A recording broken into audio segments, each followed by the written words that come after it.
Welcome back to the war. What if I told you that on the day of Dachau's liberation, the liberators themselves became executioners? It's an unsettling chapter of World War II that most history books gloss over. A day when the line between justice and revenge was obliterated. The title says it all, but it barely scratches the surface. What happened here is something that defies the simple good versus evil narrative we often hear about World War II. So what really went down that day? And why is it still so controversial, so haunting, almost 80 years later? We are going to uncover the truth behind that grim day, how American soldiers, who were seen as heroes liberating a notorious concentration camp, ended up committing a brutal act that remains shrouded in mystery and debate.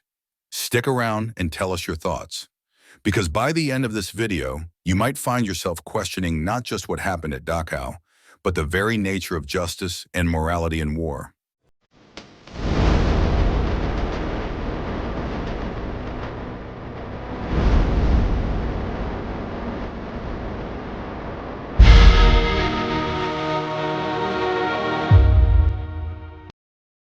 The end of the war nears. Let's rewind to April 29, 1945. The war in Europe is nearly over. Hitler is holed up in his Berlin bunker, and the Allies are advancing from all sides. American forces, including the 45th Infantry Division and the 42nd Infantry Division, are pushing through Bavaria, closing in on Munich. Their next target, Dachau. Dachau wasn't just any concentration camp. It was the first of its kind, opened in 1933, and became a model for all the camps that followed.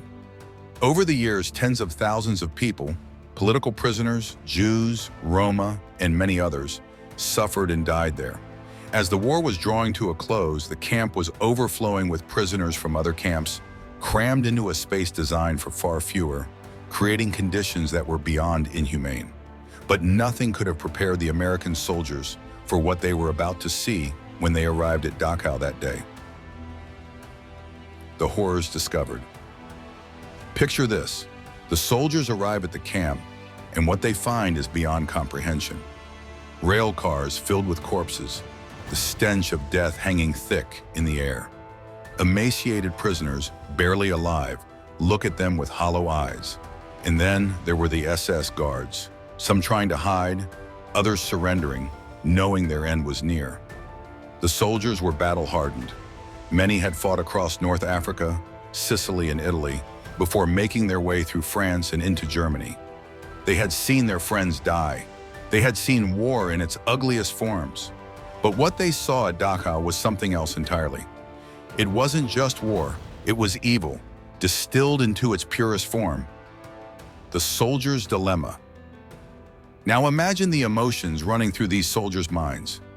Rage, disgust, and a burning desire for justice. Or was it revenge? The lines between the two blurred that day, and what happened next is still the subject of heated debate. The Americans rounded up the remaining SS guards, those who hadn't fled. Some of these men were seasoned killers, directly involved in the atrocities. Others were new arrivals, maybe even conscripts who had little to do with the camp's horrors. But in that moment, to the soldiers who had just walked through hell, they were all guilty. The Dachau massacre unfolds. Here's where things get murky. The SS guards were gathered near a coal yard inside the camp. The Americans, furious and overwhelmed by what they had seen, started firing. It was a bloodbath. Reports vary, but it's believed that between 30 and 50 SS men were gunned down on the spot. Some were shot as they tried to escape. Others were killed in cold blood, their hands in the air. There are accounts that one American officer, Lieutenant Colonel Felix Sparks, tried to stop the shooting. He reportedly ran over, knocking down one of his men who was firing into the mass of unarmed SS guards. But by the time order was restored, the damage was done. The massacre was over, but the questions about it were just beginning. The moral complexity of war.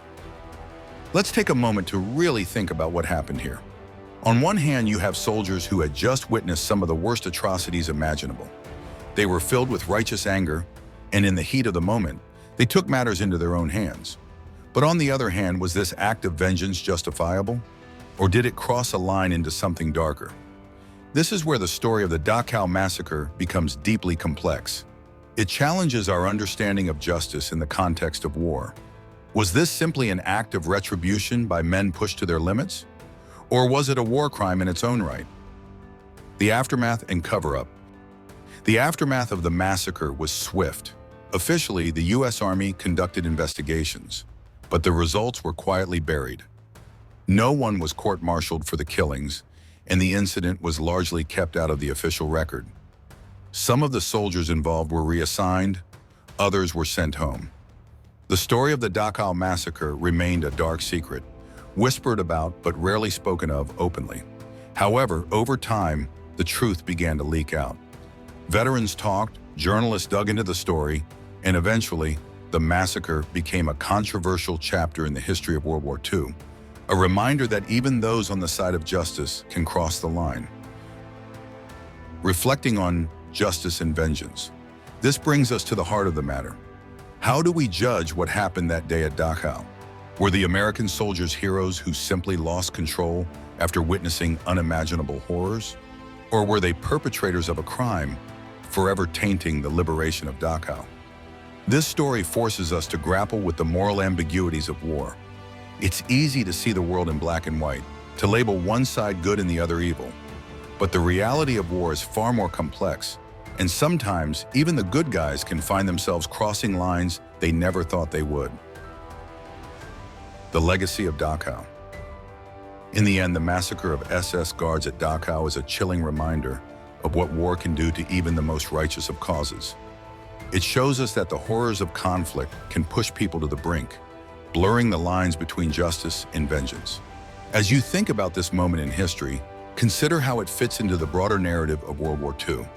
Was it an inevitable consequence of the horrors the soldiers witnessed? Or was it a tragic mistake, one that should have been avoided? Conclusion: the uncomfortable truth. So what's the takeaway here?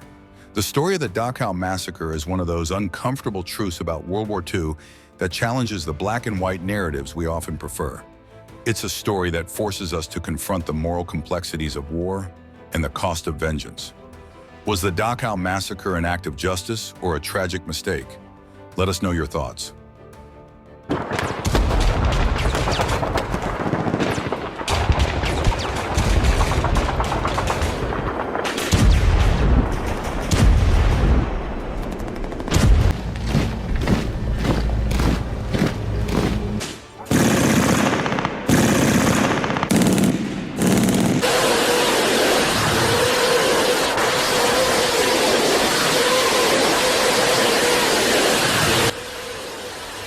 Thanks for watching. Don't forget to like, subscribe, and leave your thoughts in the comments. Check back in again soon. Salute.